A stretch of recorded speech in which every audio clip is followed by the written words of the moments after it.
Nandito na nga po ngayon si Mamala. At ito naman po yung bahay namin. Kaso lang po madilim.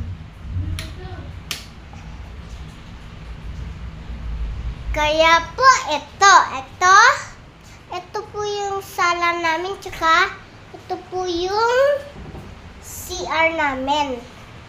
Tapos po, ito naman po yung kusina namin. Meron po siya na. Tapos po dito naman po yung mga meron po para po hindi po mainitan.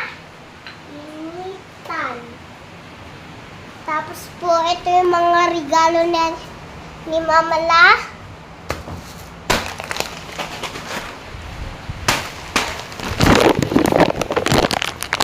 Isa to.